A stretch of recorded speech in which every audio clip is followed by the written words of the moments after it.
계속해서 산상수훈의 그 팔복에 대한 말씀을 저희가 보고 있습니다.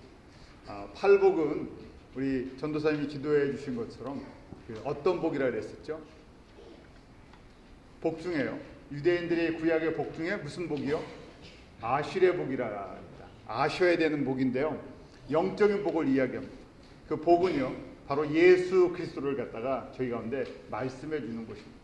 우리가 복 받았다 하는 것 여러 가지 의미가 있겠지만 기독교 우리 크리스찬이 받는 가장 복된 가장 귀한 복은 바로 나를 위해 이 땅 가운데 오신 그 예수 그리스도의 저희가 복음을 들은 소식입니다.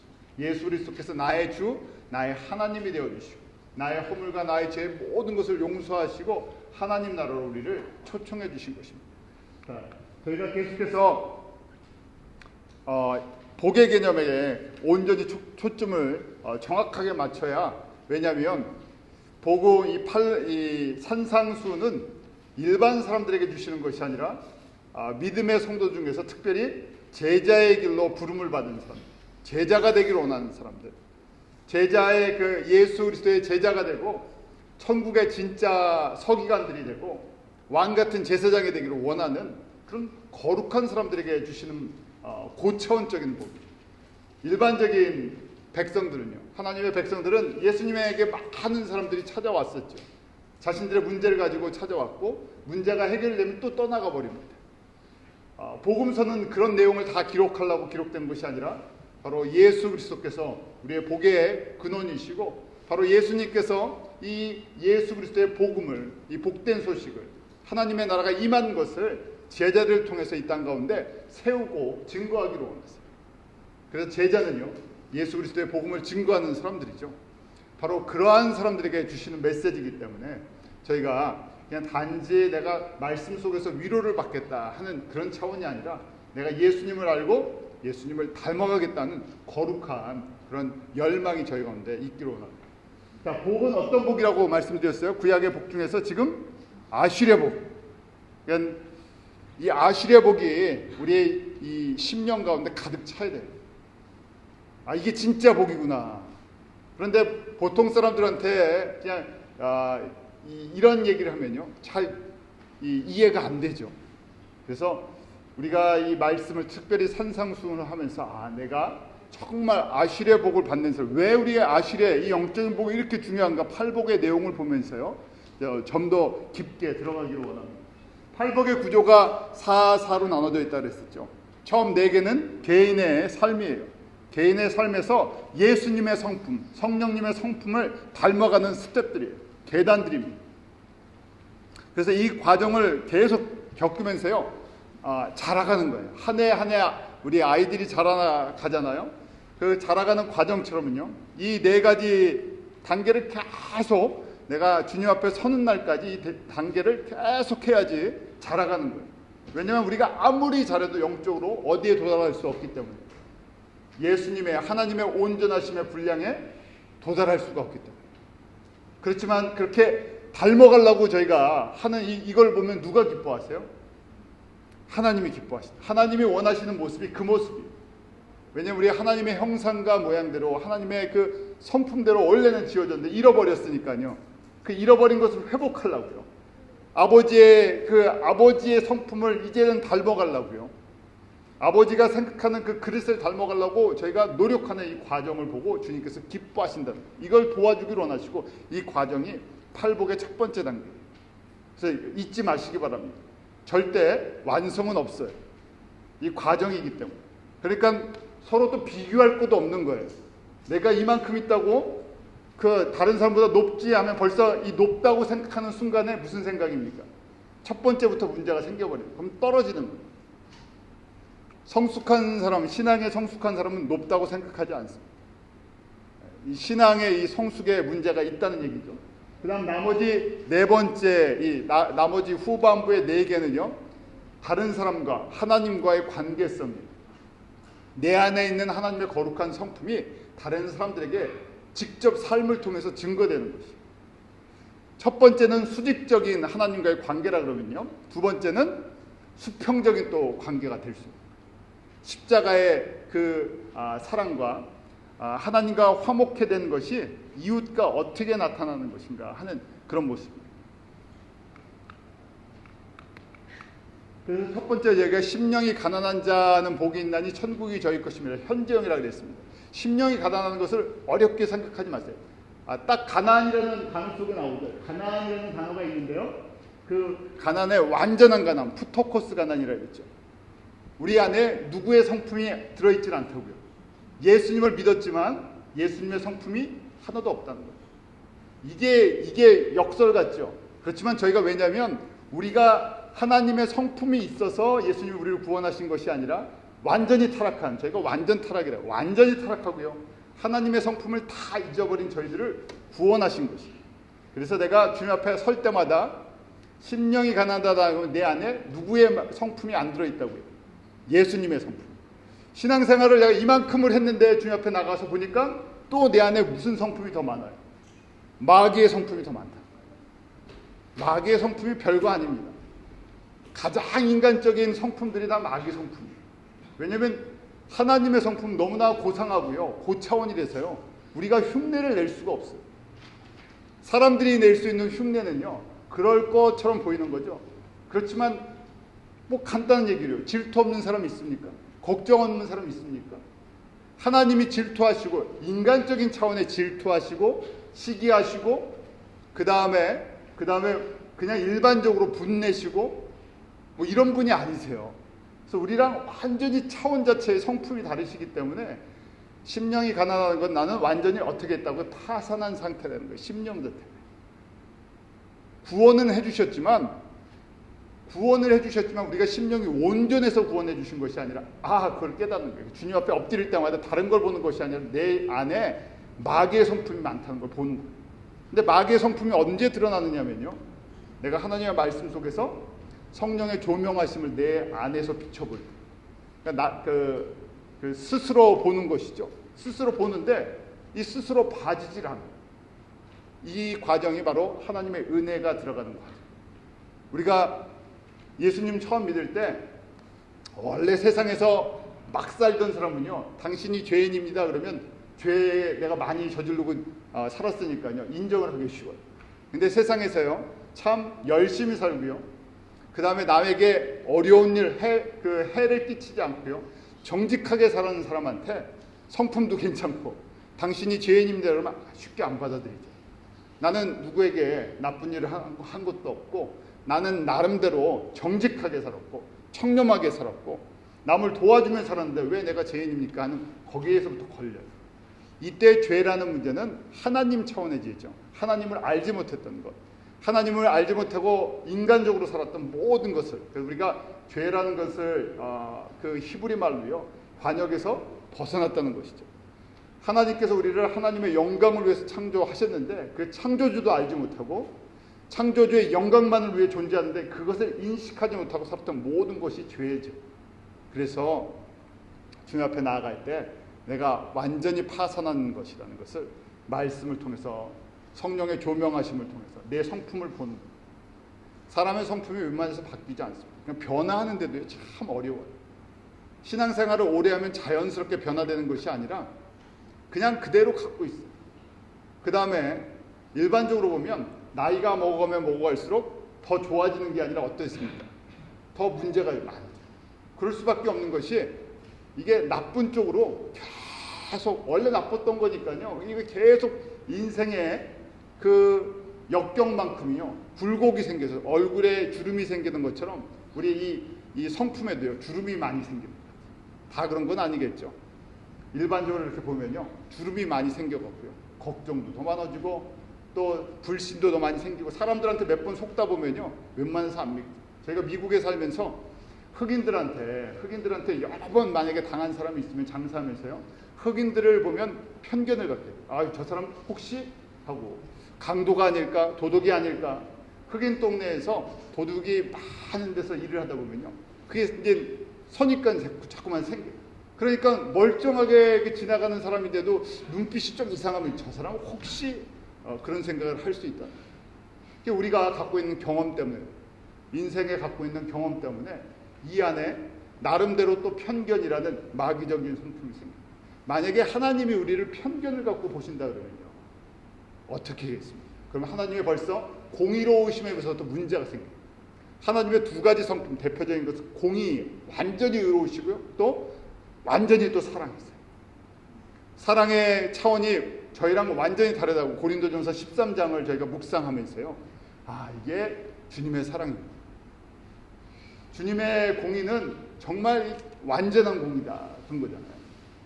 그래서 다시 첫 번째요. 첫 번째가 제일 중요합니다. 심령이 가난한 자, 내 안에 누구의 성품이 없다고요? 예수님의 성품이 없어요. 예수님의 성품으로 변화되어야 되는데 이게 변하는 게 쉽지 않습니다 하고 정직하게 그걸 고백합니다. 걱정하지 말라 그러는데 걱정하죠. 그 다음에 저희가 모든 것이 주님을 사랑하고 섬기는 사랑의 동기로 주님을 섬기는 건데 그렇지 않을 때도 있어요. 정직하게 우리가 전부 주님만을 바라보면서 봉사하고 예배드리고 섬기고 다 하는 건데도요, 정직하게 주님만 바라보고 하는 게 아니라 이 안에 사람의 모든 생각들이 다 같이 들어있어요. 복잡해요. 그러니까 또 이 안에서요, 상처도 받고 또 상처도 주는 거예요. 자, 그 상태가 완전히 나는 주님이 내 마음을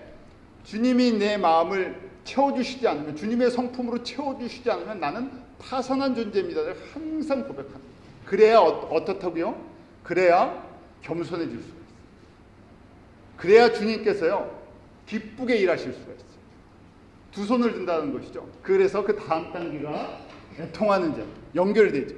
심령이 가난한 자는 하고 했는데요. 그때 천국이 임한다는 천국이라는 그 천국의 주인공이신 예수님이 나의 주인이 되어주십니다.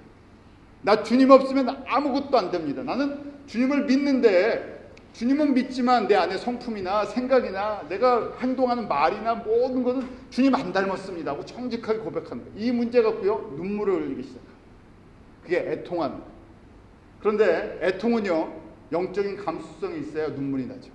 저희도 그렇잖아요. 드라마나 무슨 영화를 보면서요, 어떨 때는 웃기도 하고 드라마를 보면서 눈물이 흘릴 때가 있어요. 왜 눈물이 납니까? 드라마를 보면서, 영화나. 감정이 이입된다 그러죠. 지금 드라마에 있는 영성국에 나오는 그 여자의 심정이 나에게 전달이 될 때, 영화에 나오는 그 장면이 나에게 탁 전달이 되면 가슴이 찡 하면서 그래, 내 모습 같아갖고 눈물이 그때 쭉 나는 거예요. 마찬가지입니다. 영적으로요, 이 부분이 바로 성령님께서 우리에게 감동을 주십니다. 내가 주님 닮은 줄 알았는데, 내가 신앙생활하면서 이 정도는 닮았겠지 했는데 보니까 내 정직한 모습을 보니까요, 한참 멀었어요. 내 본성이, 마귀적인 성품이 계속 살아난 거예요. 이거 어떻게 해야 됩니까? 이것 때문에 주님 앞에 나아가서 이 심령이 우는 것, 그것이 애통하는 것. 근데 애통하는 자가 복이 있다 그러는 거예요. 애통을 하려면요, 내 상태를 진단할 줄 알아요. 내가 어떤 사람이라고요? 주님이 나를 도와주지 않으면, 주님이 성품을 나에게 주시지 않으면 나는 마귀적인 성품을, 신분이랑 속이 다른 거예요. 신분은 하나님의 자녀인데요, 그건 저희가 다 이해할 수 있어요. 예수를 믿지만 저희의 속사람은요, 완전히 예수의 것으로 변화되지 않은 사람입니다. 이 변화되는 과정을 우리가 성화라는 거예요. 성화는요, 철저히 나를 부인하는, 이 지금 애통하는 두 번째 단계가 없으면 성화가 이루어지지 않아요. 두 번째 애통을 하려고 그러면요, 내가 영적으로 문제가 있다는 것, 문제가 있어서 무슨 심각한 문제가, 내 마음에 주님의 마음을 닮은 모습이 없다는 걸 갖다가, 세상적인 마음이, 마귀적인 성품이 내 안에 더 많다는 걸 보면서요, 눈물을 흘릴 수 있는 이것 때문에. 그래서 애통한다는 모습이 있어요. 구약에 보면 애통하는 모습이 나오죠. 구약에 보면 우리 요나서에도요, 그 요나가 니느웨에 회개의 메시지를, 심판의 메시지를 선포할 때 왕이 신하들에게 명령을 내리죠. 그 내용이 요나서 6장 3장 6절에서 8절까지인데요. 이렇게 되어 있어요. 왕이 보좌에서 일어나 조복을 벗고 붉은 배를 입고 제에 앉으니라. 왕이 그 대신으로 돌고 조소를 내려 니느웨에 선포하여 이르되, 사람이나 짐승이나 소떼나 양떼나 아무것도 입에 대지 말지니 곧 먹지도 말 것이요 물도 마시지 말 것이며, 사람이든지 짐승이든지 다 붉은 배를 입을 것이며 힘써 여호와께 부르짖을 될 것이며 라고 되어 있습니다. 금식하는 장면이죠. 회개하는 장면입니다. 굵은 배를, 좋은 옷을 다 벗고요, 굵은 배를 입습니다. 또 가슴을 찢는다고 옷을 찢죠. 재에 앉습니다. 우리가 결국은 다 인생이 죄와같이 될 존재라는 것을 주님 앞에서 깨닫는 거예요. 그런데 똑같은 메시지를 들어도 진정한 회개로 가는 사람이 있고요, 회개로 가지 않는 사람이 있죠. 우리가 애통하는 것은요, 진심으로 내가 내 속사람을 보니까요, 망할 존재라는 걸 깨닫는 거예요.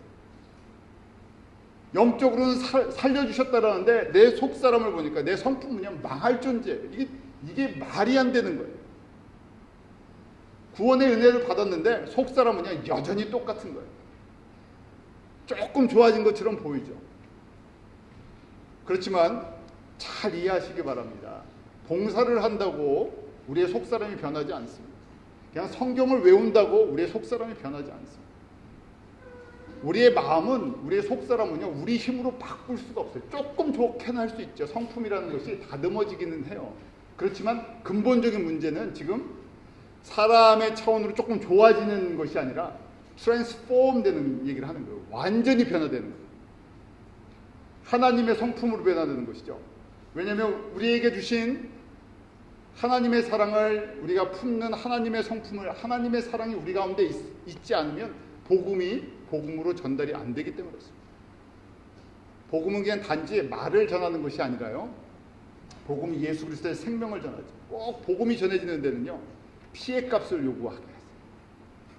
예수 그리스도께서 그래서 제자를 부르실 때 항상 자기 십자가를 지고 걸어와야 하는 그 부분을 말씀하시잖아요. 우리가 그냥 제자 훈련을 쉽게 그냥 예수님의 성경 공부하고 예수님 좀 닮아가야지 하는 것이 아니라 지금 이 첫 번째, 두 번째 단계가 되지 않는 것은요, 우리 안에 지식의 부분을 조금 채워줄 뿐입니다. 그리고 우리의 성품을 조금 다듬어는 주지만 예수님의 성품으로는 변화시킬 수는 없는 것이죠. 그래서 어떤 과정을 통해서요? 애통을, 이것 때문에 눈물을 흘려요. 저희가 정직하게 이런 것 때문에 얼마나 많은 기도를 하느냐 하는 것이죠. 이것이 가장 중요한 기도의 단계예요. 첫 번째, 두 번째가 되지 않으면 뭐가 되지 않는 거라고요? 내 속사람의 그릇이 만들어지질 않는 거예요. 그러니까 아무리 좋은 것을 주려고 해도요, 담을 수 있는 그릇이 되지 않아요.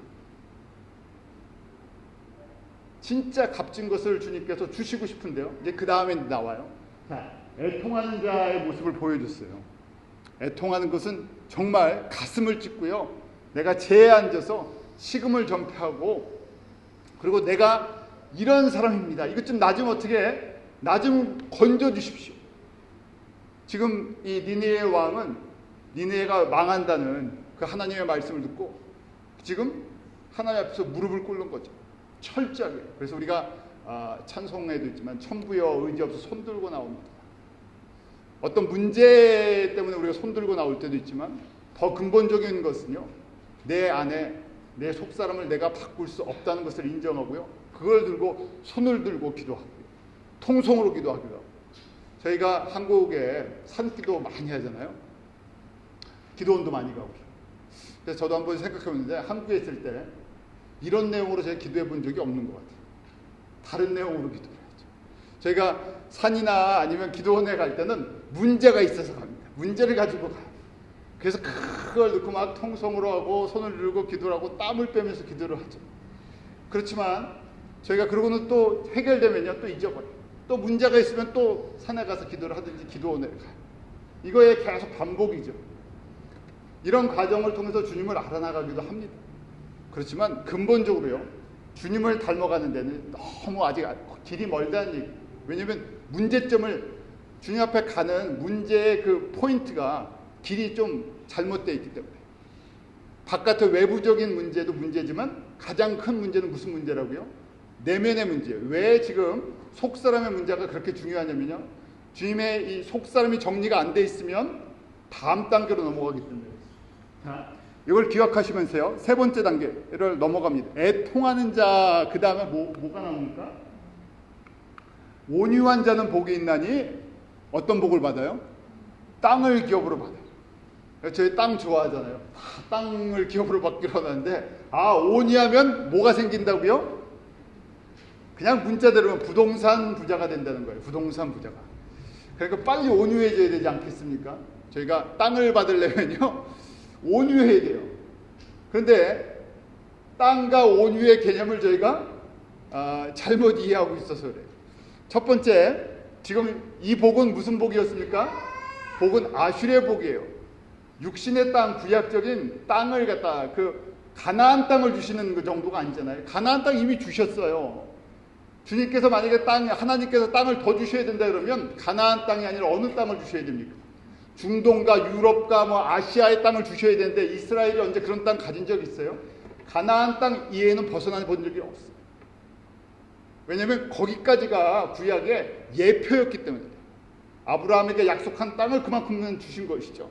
그래서 갑자기 신약이 와서 복의 개념이 바뀌면서요, 이 땅의 개념도 바뀌어버린 거예요. 잘 이해하세요.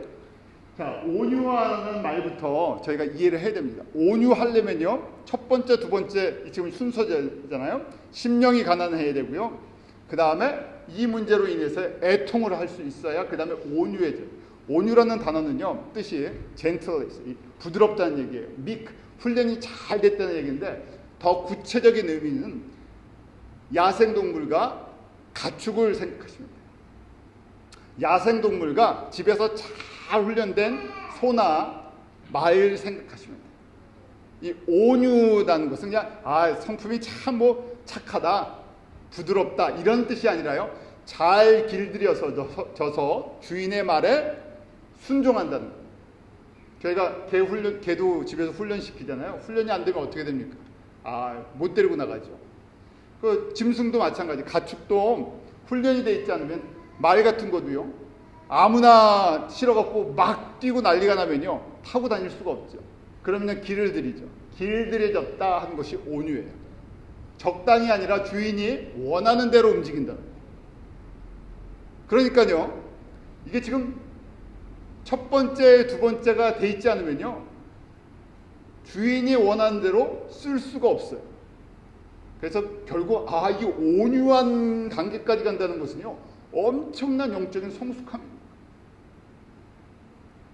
왜냐하면 먼저 저희가 생각해보는데, 주라는 로드십이에요. 우리가 예수를 주라고 고백합니다. 나의 주, 나의 하나님 고백하는데, 이 주라는 로드십이라는 얘기는요, 예수님께서 나의 모든 것의 주인 되시다. 나는 그분의 종에 불과하다는 거고요. 종도 아니죠. 그분에게 속해져 있는 거예요. 나는 나의 의지도 없고요, 나의 생각도 없고요. 이 말이 좀 이상하지만요, 주인이 시키는 대로만 움직인다. 저희가 그렇게 할 수 있습니까? 저희가 그렇게 살 수 있어요? 못 살죠. 우리 생각이 있고 우리 판단이 있고 주님이 시키는 대로 100% 순종하는 사람이 어디 있습니까? 하려고 하는 거죠. 근데 잘 안 되죠. 겉에 순종은 쉬워요. 주의를 좀 표현은 그렇지만요, 주의를 지켜라, 주의를 지킬 수 있어요. 봉사하라, 헌금하라, 이런 거 저희가 할 수 있어요. 그런데 내면을 지키는 게 어렵다는 거예요. 첫 번째부터 걸리는 것이요, 여호와만 사랑하라 그러는데 저희가 여호와만 사랑할 수가 없어요. 이미 저희 구조가요, 세상의 것을 잔뜩 사랑한 다음에 주님의 은혜를 조금 받아갖고 주님을 사랑합니다 고백하는데요, 베드로의 고백이 정직한 고백이죠. 주님은 나를 아가페 사랑하지만 나는 하나님을 아가페 사랑할 수 있는 그러한 힘이 저에게 없어요. 닮아가려고 조금 그러는 것이죠. 그런데 온유하다는 것은 주님이 모든 것의 주인 되심이 인정된다는 거예요. 그래서 제가 그럼 온유한 사람의 본이 있는데요, 모세를 예를 들어 본 중에서, 왜냐하면 민수기 12장 3절 우리 한번 같이 볼까요? 하나님이 모세를 이렇게 평가해 주세요. 같이 읽죠. 시작. 이 사람 모세는 온유함이 주변의 모든 사람보다 승하다. 펄펙하게 온유한 것은 아닌데요, 모세가 뭐라고 표현이 되어 있냐면요, Moses was very humble man, more humble than anyone else. 어떤 사람보다 가장 온유하다는 얘기. 언제 이런 말씀을 들었습니까? 출애굽의 지도자가 된 다음에 몇 년을 훈련을 받았어요? 80년을 훈련을 받았어요. 아주 40년 동안은요, 최고의, 세상으로 얘기하면 최고의 영광의 훈련을 받았어요. 세상 지도자 훈련을 받았죠. 잘 나가던 사람이에요. 이스라엘 사람 중에서 세상으로 얘기하면요 가장 성공한 사람이에요. 왜냐하면 애굽에 이집트에 왕자까지 됐으니까. 노예 신분에서요 왕자까지 됐으니까 어떻게 더 할 수 있습니까? 왕자같이 컸죠. 왕자같이 교육을 받았고요. 왕자의 리더십을 갖고 있어요. 그런데 우리가 조금 살다가 이렇게 좀 못 사는 거랑 너무너무 잘 되다가 떨어지는 거의 충격은요 엄청나죠. 그냥 적당히. 그래서 제가 가늘고 길게 평범하게 살아야지, 너무 성공하다가 실패하면 어떻게 됩니까? 사람들이 삶의 모든 의지를 잃어버려요. 모세는 그러다가 하나님께서 의도적으로 살인자라는 그걸 뒤집어쓰게 하고요 이 미디안 광야로 쫓아버리시죠. 40년 동안 미디안 광야에서요 혼자 삽니다. 외롭죠. 이방 여인과, 그것도 이방 제사장의 딸과 결혼했어요. 하나님을 섬기지 않는 사람. 거기도 내 살 곳이 없어갖고 대릴사이 같이 40년 동안 장인 집에서요 목동 목자 일을 하면서 살았어요. 몇 살까지요? 80까지. 80에 여호와 하나님께서 불러주실 때요 완전히 낮아진 사람. 그가 계속해서 나는 합당치 않다고, 나를 보내지 말고 합당한 사람을 보내라고 하는데 그 안에 뭐냐면 완전한 겸손이 있었어요. 주님이 부르셔서 사용받을 땐 100% 순종해야 한다는 걸 알고 있었어요. 그래서 주님께서요 그걸 기뻐 받으셨어요. 우리가 보기에는 이제 80대고요 밑바닥까지 다 떨어져갖고 죄송합니다 표현이, 노인네가 뭘 할 수 있을까 그렇게 생각할 수 있는데 주님께서는요 뭐라고 표현하세요? 이 사람 모세가 가장 험불하다는 얘기. 험불하다는 얘기가 겸손하다, 온유하다 무슨 표현이라고요? 잘 길들여져 있다. 누구 말해요? 주님의 말씀에 잘 길들여져 있다. 그러니까 저희가 이 말씀을 보면서요 신앙생활의 성공과 신앙생활의 모든 기준이 우리가 어디다 기준을 두고 있는지 잘 생각하셔야 돼요. 모세는요 모세가 80세까지 훈련받던 곳에 가만히 생각하면 주변에 크리스찬이 있었습니까? 없었습니까? 저희 식으로 하면 그리스도인이 없었어요. 뭐 예배 드릴 곳도 없어요. 혼자 묵상하면 묵상하는 거죠. 혼자 주님 앞에 기도할 수는 있겠죠. 근데 무슨 예배 처소가 있는 것도 아니고요. 무슨 같이 크리스찬 공동체 교회가 있는 것도 아니고 혼자 있는 거예요. 80년 동안 모은 재산이 있습니까? 별로? 뭐 모은 재산 해봐야 다 누구 겁니까? 사실은 장인 거죠. 거기 다 주고 와야지 뭐 가져갈 게 뭐가 있겠어요. 이미 거기에 대한 욕심도 없어요. 그래서 하나님께서 명령하실 때 그 명령을 따라갈 뿐이에요. 그러니까 이 사람의 그릇이 이 온유하다 그러니까요 그릇이에요. 영적인 그릇이 하나님의 나라를 품을 수 있는 그릇이에요. 그래서 하나님께서 이스라엘 전체를 그 불순종하는 이스라엘 전체의 구원과 훈련을 이 모세에게 맡기십니다. 얼마나 많은 아픔이 있었습니까? 40년 동안 광야의 지도자가 있을 때 하루도 편한 날이 없죠. 200만이 쉬지 않고 불평을 하는 건데요. 그런데 그 온유함 때문에 하나님의 말씀에 순종하기 때문에 그 해나가면서요. 백성들이 원망하고 죽게 됐을 때도 어떻게 합니까? 이게 온유함이에요. 잘 길들여져 있다는 것은 주님의 마음을 잘 이해하고 있어요. 그래서 그가 백성들이 문제를 일으키고 죽게 되면요. 바로 하나님 앞에 엎드려 버리죠. 중보를 해요. 왜냐하면 아버지의 마음을 알기 때문에. 아버지의 하트로 바뀌어 있기 때문에. 다시요. 온유한 가정이 첫 번째 심령이 가난한 자 그랬죠. 심령이 가난하다는 것은요. 내가 누구의 마음을 많이 안 갖고 있다고요? 예수님의 마음을 많이 안 갖고 있어요. 예수님의 마음을 안 갖고 있으니까요. 문제가 생겼을 때 중보할 수가 없어요. 문제가 생기면, 광해에 문제가 생겼으면 이 심령이 가난해갖고 애통하는 가정, 80년 동안 이 가정이 없으면 이스라엘 백성들이 모세를 해서 돌로 치려고 그럴 때 그럼 어떤 마음이 생기겠어요? 저기서 몇 명? 좀 죽여주십시오.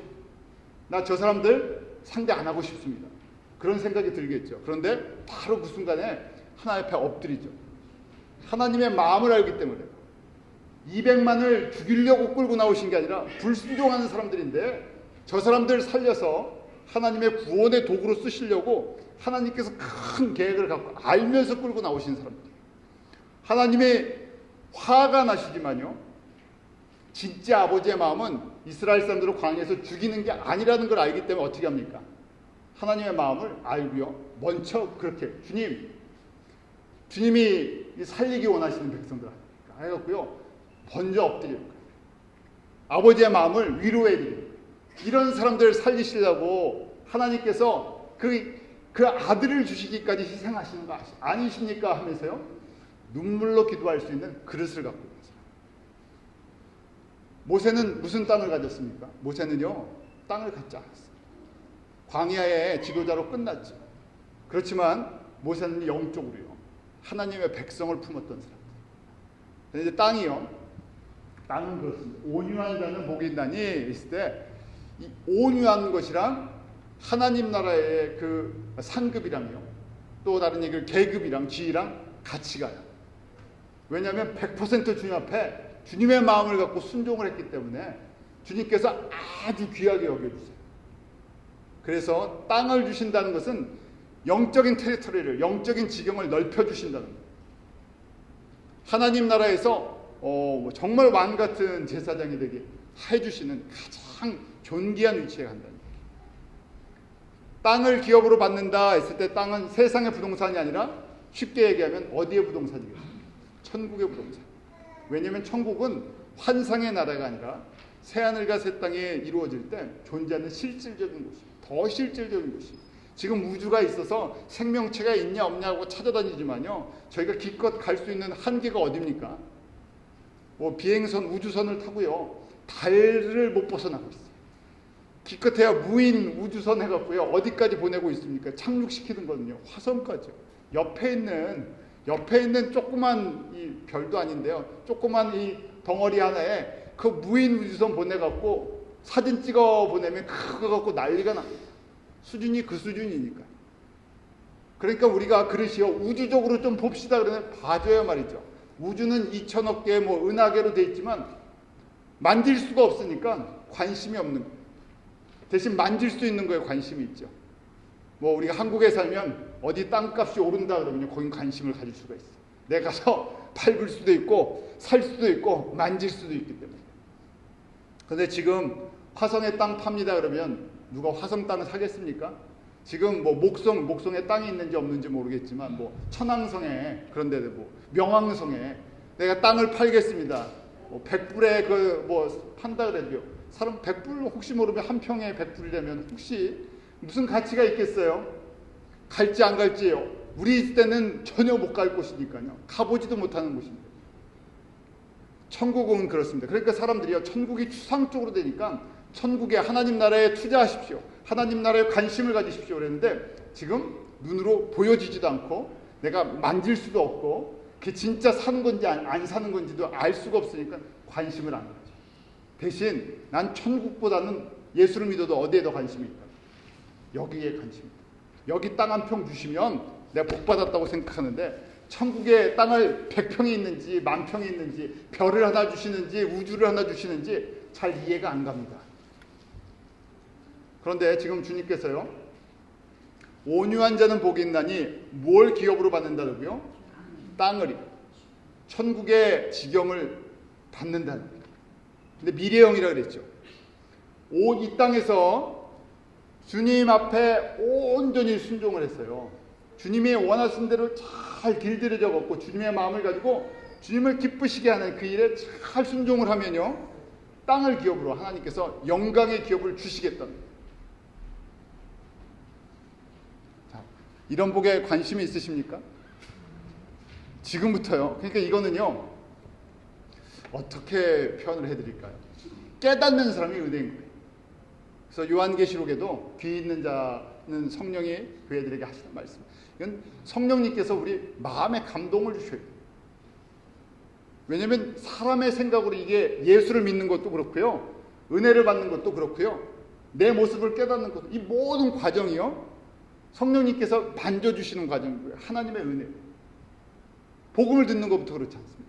똑같이 들어도 어떤 사람은 예수를 영접하고 어떤 사람은 끝까지 예수를 거부하고 신앙생활을 오래 해서 말씀을 듣는데 어떤 사람은 이 한 말씀에 깨달았어요. 정말 나는 마음이 심령이 내 가난하지 않군요.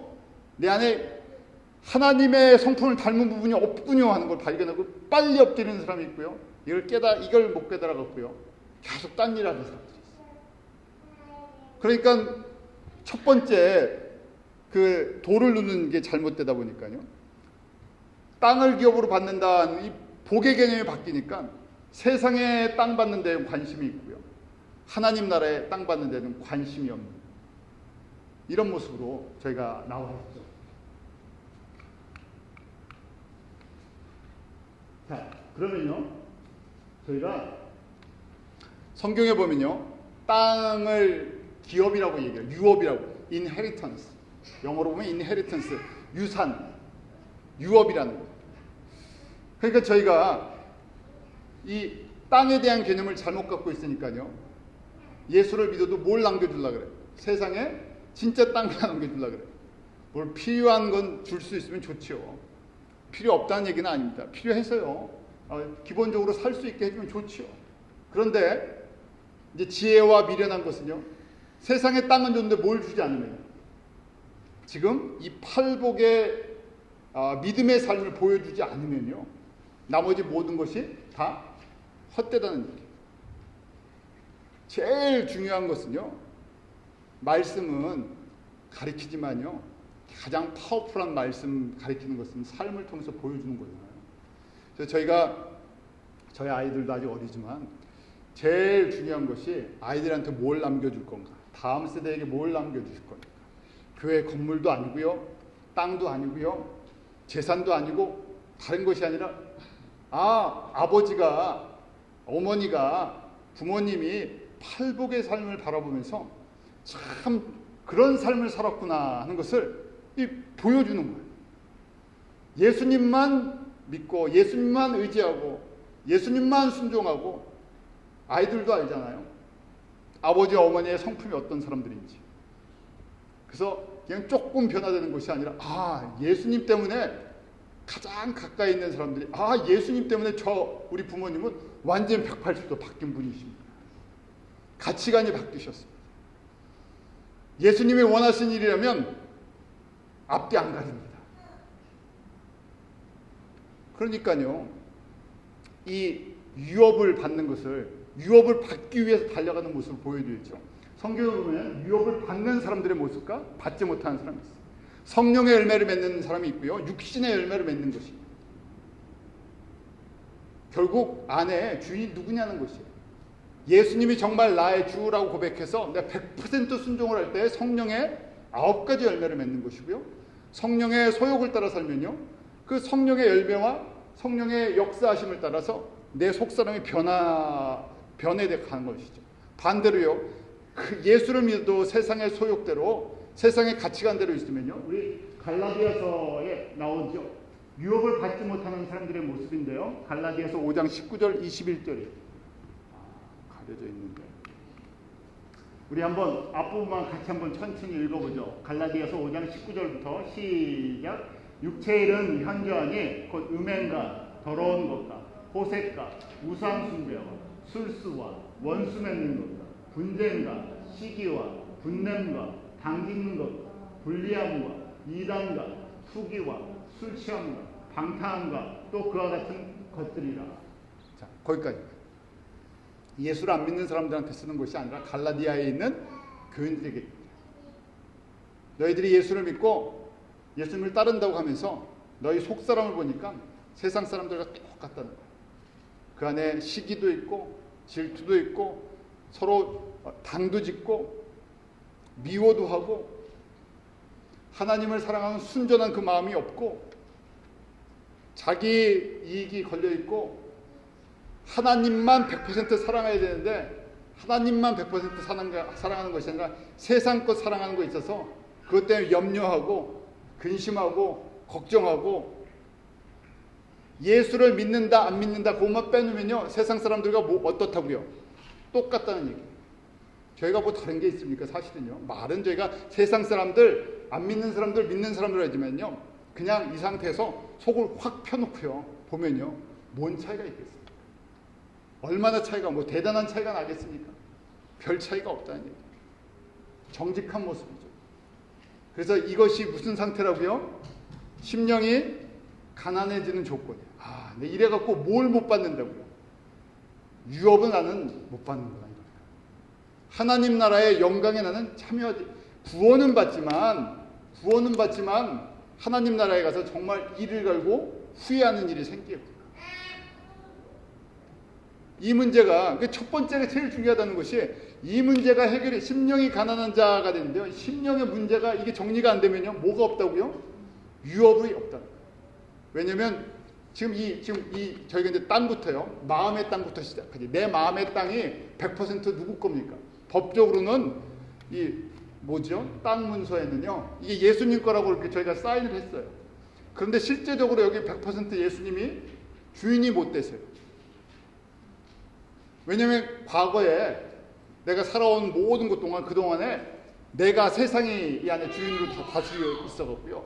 법적으로는 이걸 예수님 앞에 넘겨드렸는데 실질적으로 넘겨드리지 못했어요. 그때 그것 때문에 어떻게 합니까? 눈물 흘리고 회개하고 애통하는 거예요. 이러면 내가 하나님의 영광에 이르지 못하는데 정말 하나님의 유업을 받지 못하는데 왜 내가 자꾸만 이 어리석은 일을 어떻게 합니까? 알면서요? 되풀이해요. 제가. 안타까운 게 왜 안타까우냐면요. 알면서 안 고쳐져요. 나 이런 거 있는데 이게 안 고쳐져요. 그러니까 더 괴로운 거예요. 어떤 분이 그런 질문을 하더라고요. 팔복의 말씀을 보고요. 자신을 돌아서 묵상하니까 마음이 무겁다는 거예요. 알면서 이거 안 바뀌는데, 이거 알고 있는데, 이거 내 안에 이거 잘 안 바뀌는 거 알고 있는데, 그러니까 안 바뀐다고 생각하니까요. 마음이 무겁다는 거예요. 그렇죠. 정직한 고백이죠. 그러니까요. 무거운 마음을 갖고 주님 앞에 나오니까요. 눈물이 날 수밖에 없어요. 육신의 눈물을 흘리는데 가슴이 진짜 메워지는 거예요. 사랑하라 그러는데요. 미워하는 사람 미워하고 사랑하는 사람은 사랑하게 돼 있어요. 미워하는 사람이 어떻게 사랑해집니까? 보기만 하면 이 머리가 곤두쓰는데 그냥 표정 관리만 저희 세상으로 해요. 미워하는 사람인데 미워하지 않고 표정 관리만 되면요. 저희 수준으로는 많이 잘 되는 거예요. 그런데 주님은 어떻게 말씀하세요? 저희가 다 아는 말씀이에요. 누구를 사랑하라고요? 원수를 사랑하라니. 원수를 어떻게 사랑합니까? 그냥 원수랑 얼굴만 잘 안 마주치고 지내는 것만 해도. 아니면 원수가 지나갈 때 한번 웃어주고 인사나 한번 해주면요. 그래도 내 인격이 많이 다듬어졌죠? 그런데 내면은요, 그대로 있어요. 그러니까 이게 하루아침에 이 미워하는 게 뽑아지지 않거든요. 저희한테 절대 내가 뽑아야지 뭐 참을인 뭐 참을성 아무리 해봐야 뽑아지지도 않고요. 한두 번 참죠. 거기 자꾸만 건드려 보세요. 그러면 상처가 나중에 덧나갔고요. 아주 작은 것 때문에 우리 프레셔 쿠커죠. 압력밥솥이에요. 그대로 밑에 깔려 있다가 어느 순간에 엉뚱한 데서 터지게 됐어요. 우리 속 사람, 우리 속 상태 10번 참는 사람이 있고요. 2번 참는 사람이 있어요. 좀 잘 다듬어진 사람은 표정 관리가 좀 되고요. 좀 오래 참아요. 다른 사람에 비해서. 그렇지만 주님이 보시기에는 거기에요. 어차피 유업을 못 받는 건 똑같은 거니까. 그러니까 이걸 생각하니까요. 주님 앞에 또 엎드릴 수밖에 없어요. 저희 가운데 하나님의 유업을 믿음으로 보는 그런 은혜가 임합니다. 하나님의 유업을 보일 때, 하나님의 이 유업이 무엇인가 보일 때 저희가 기꺼이 주님 앞에 가서 엎드릴 수 있어요. 세상 거 우리가 사랑했던 것들이 있는데 이게 세상 거 사랑하면요. 주님보다 더 사랑하면 뭐가 없다고요? 유업이 없구나. 내가 세상에서 복주를 조금 받았다고, 육신의 복을 받았다고 이것 때문에 내가 어디 거를 놓치면요. 하늘의 복을 놓치면 이거 진짜 안 되겠구나. 그럼 또 가서 주님 앞에 엎드려야 돼요. 첫 번째부터. 첫 번째가 심령이 가난한 자는 현대형이라 했죠. 복이. 천국이 저희 것이다. 그때부터 천국의 땅을 그때부터 사는 거예요. 천국의 땅을 어떻게 얻느냐? 심령이 가난한 걸 자꾸만 고백해. 그것 때문에 자꾸만 울어요. 그러면요, 천국에서 우리가 조금 유업이 이제 그때부터 쌓이기 시작할 수 있어요. 왜 그러냐면요, 관계성 때문에. 지금 이 지금 여태까지 이 이야기는요, 저희가 이제 이 이야기를 좀 이해하기 쉽게 좀 정리해 드리려고 하는데, 결국 온유하다는 것은 누구와의 관계예요? 주님과 나와의 관계. 주님 말씀에 내가 얼마나 귀 기울고 순종하느냐, 내 주님의 마음을 얼마나 이해하고 있느냐. 왜냐하면 온유라는 것은요, 누구의 말에 잘 길들여졌다는 거예요. 예수 그리스도, 우리 여호와이신, 우리 창조자이신, 우리 영광의 주인이신, 구속자이신 그 예수 그리스도의 말에 귀를 쫑긋 세우고요, 주님 말씀이라면 내가 귀를 확 열고요, 그 말씀 듣고 내가 순종하겠습니다. 자꾸만 결단하는 거예요. 그래서 유업을 받는다는 것은요, 저희가 갈라디아서 바로 5장 22절부터 오직 성령의 열매는 하면서 사랑과 희락과 나오죠. 성령의 소욕을 따라 사는 사람들, 성령의 열매를 맺고요. 예수님과 친해지면요, 관계성이라고 그랬죠. 예수님과 아주 친해지면 누굴 닮아갑니까? 예수님을 닮아가요. 다른 방법이 없어요. 어떻게 하면 우리 안에 예수님의 성품으로 변해야 됩니까? 누구랑 친해야 돼요? 예수님이랑. 우리 찬송을 앉으나 서나 눈 뜨나 눈을 감으나 무슨 일을 하나 예수님만, 예수님이 나를 얼마나 사랑하시는데 예수님 닮고 싶습니다. 그러니까 모든 삶의 여건 속에서, 그러니까 이 모세가요, 왕국에 있을 때나 예수님을 만나고 났을 때 이 애굽의 왕대로 사는 것보다 예수님을 위해서 고난받는 것을 더 즐거워했다 그러잖아요. 아, 나는 이제 세상에 보이는 것에 의해서 내 마음이 왔다 갔다 하는 것이 아니라 나는 예수님 믿고 예수님 따라가는 것, 예수님을 기쁘시게 하는 그 일만 생각하면 뭐라고요? 내 안에 즐거움이 있습니다. 관계성입니다. 네 번째, 이렇게 되려면요, 순서예요. 하나가 그 다음 거랑 연결이 됐고요. 심령이 가난한 자는, 심령이 가난해지면 그 다음에 애통을 할 수가 있어요. 애통을 하면 그 다음에요, 애통하기 시작하면 우리 안에 쓴뿌리가 뽑아져 나가는 거예요. 내 안에 쓴뿌리를 봤으니까요. 내 안에 마귀 성품을 봤으니까. 예수를 믿는데 마귀 성품이 내 안에 있어요. 이거 못 참겠어요. 주님, 나 이 문제 갖고. 그럴 때마다 이 마귀 성품이 빠져나가는 거예요. 그러면 온유한 자가 되죠. 이렇게 계속해서 온유한 자가 되려면요, 또 의에 줄이고 목마른 자가 돼요. 의에 줄이고 목마른 자는 복이 있나니 뭐라고 약속을 해주십니까? 저희가 배부를 것입니다. 자, 의가 무엇입니까? 예수 그리스도세요. 위로도요, 애통하는 자는 복이 있나니 위로도요, 예수 그리스도시죠. 왜냐하면 저희가 애통을 하는데 위로를 받아요. 연결성이 있죠. 뭐가 없기 때문에 눈물을 흘린 건데요, 그게 채워지는 거예요. 저희가 문제 때문에 그랬으면 문제가 해결되는 것, 그게 위로예요. 그런데 그러고 나서 또 문제가 생기죠. 세상적인 위로를 아무리 받아야 근본적인 게 해결이 안 되는 건데, 애통은 내 안에 뭐가 없어서요? 예수님의 모습이 없었어요. 그러니까 예수님이 채워진, 예수님이 이스라엘의 위로죠. 구약의 모든 사람들이 애통의 시간을 가졌어요. 구약의 모든 사람들이 고통의 시간이 있었어요. 나라도 잊어버리고 포로가 되기도 하고, 그러면서 진짜 소망하는 것이 있었죠. 이스라엘의 회복이, 이스라엘의 메시아가 와서 구속주가 와서, 구원주가 오셔서 이스라엘을 회복하는 것이 이스라엘 사람들의 꿈이었는데 그게 메시아예요. 결국 애통하는 자는 복이 있나니 예수 그리스도로 채워지는 것이에요. 예수로 위로를 받고요. 의에 줄이고 목마르다, 예수님. 의가 예수님이십니다. 자, 줄이다 하는 말이죠. 줄이다 하는 것이 있죠. 헝거라고 되어 있어요. 줄인다는 건 배고프다는 얘기인데, 그건 음식물이에요. 우리 섭취하는 음식, 단단한 음식이에요. 밥, 쉽게 얘기하면 밥. 그런데 의에 줄이고 예수님의 배고파한다는 거예요. 다른 거에 배고픈 게 아니라 저희 끼니 지나가면요, 금세 배고픈 거 느끼잖아요. 예수님의 말씀에 그냥 배고파하는 거예요. 예수님, 나에게 생명의 양식 좀 주십시오. 왜냐하면 예수 그리스도의 말씀, 하나님의 말씀이 무슨 말씀이기 때문에, 생명의 양식이기 때문에. 예수님이 우리에게 생명의 떡이, 요한복음 6장에 보면 예수님께서 나는 하늘에서 내려온 생명의 떡이다 하고 말씀했어요. 이건 은혜로 주시는, 거저 주시는. 그러니까 벌써요, 이 단계가 되려면 뭘 사모하기 시작해요?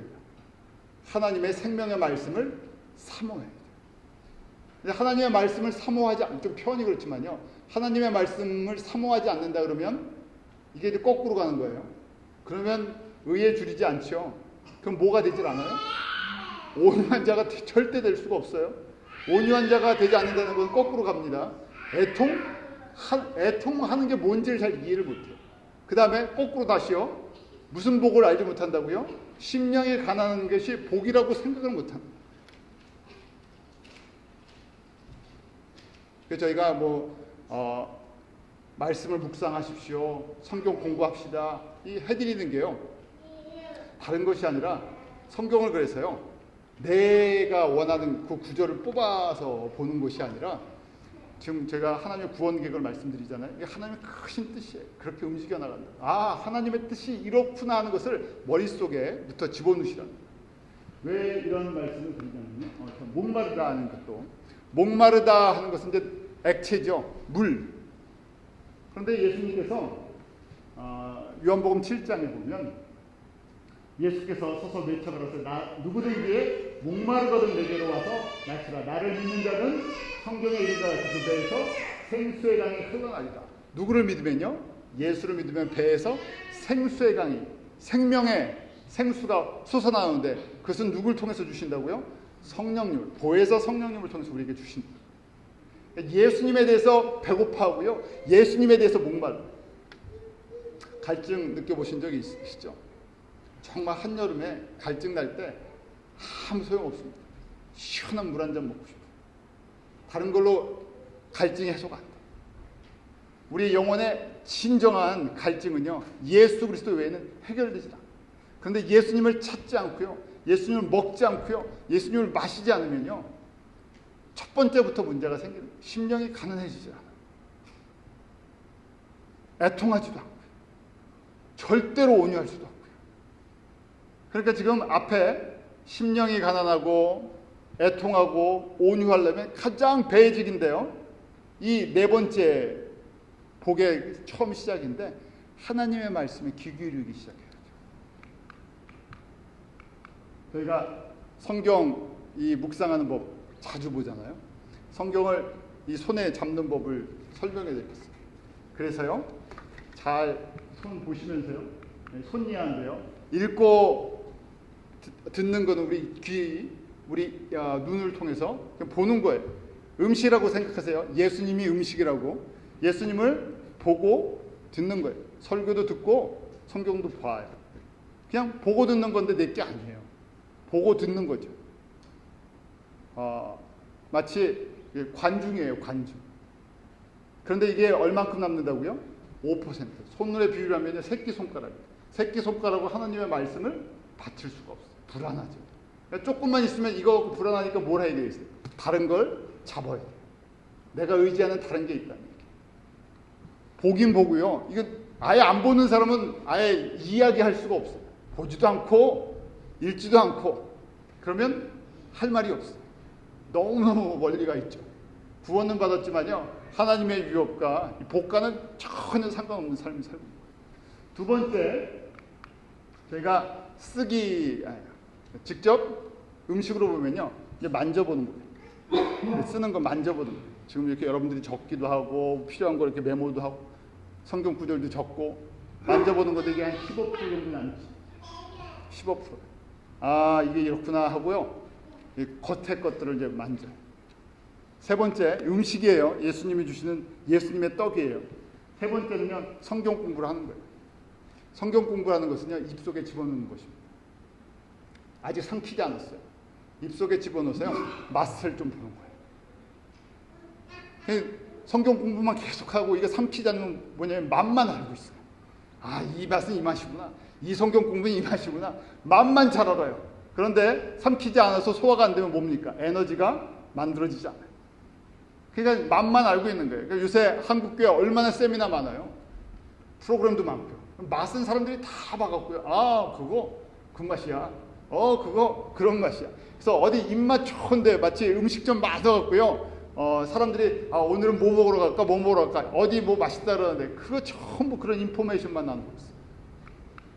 네 번째는요, 암송하는 거예요. 그 암송한다는 건 입에 있는 걸 삼켜 놓는 거예요. 꿀꺽 삼키는 거예요. 일단 삼켜버리는 거예요. 그러면 제가 한 50% 들어간다 그러죠. 성경 공부는요, 하나님의 말씀을 정리해서 집어넣는 거예요. 정리를 해주는 거예요. 아, 이게 이렇게. 그래서 저희가 그래서 신학 공부를 하는 거고, 조직 신학이니 무슨 성서 신학이니 이런 걸 하니까 틀을 잡아드리는 거예요. 누구나 다 성경을 볼 수 있지만 저절로 틀이 생기는 건 아니니까요. 물론 성령님께서 깨닫게 해주셔야 되지만 틀 자체가 우리에게 이해하는 기본적인 틀이 필요하죠. 틀을 맞춰갖고 집어넣어드리고 넘길 수 있도록, 소화시킬 수 있도록. 그리고요, 그 다음에 이제 묵상이 위에 들어가서요, 소화를 시키는 과정. 자꾸만 생각하고요. 아, 그 말씀이 왜 그런 말씀을 주셨죠? 자꾸만 씹는 거예요. 안에서 자꾸만 다이제스트 시키죠. 그랬을 때는 80%예요. 그 다음에 이게 이제 묵상하는 게 엄지손가락. 이렇게 하다가 이 손바닥 완전히 꽉 붙잡는 게 이제 먹는 이유가 있죠. 왜 우리가 음식을 먹습니까? 삶에 필요한 에너지를 만들어내기 위한 것이에요. 성경 공부를 그냥 단순하게 내 머리의 지식, 신앙에 조금 도움이 되겠지 아니라 근본적으로 예수님을 따라가고 예수님을 섬길 수 있는 에너지는요, 뭘 통해서 만들어진다고요? 묵상까지 가야 만들어지죠. 그러니까 그 다음에 이 묵상이 안 되면요, 진짜 묵상이 안 되면 전부 내 힘으로 하죠. 사람의 힘으로 하는 거고요. 사람의 열심, 사람의 관점.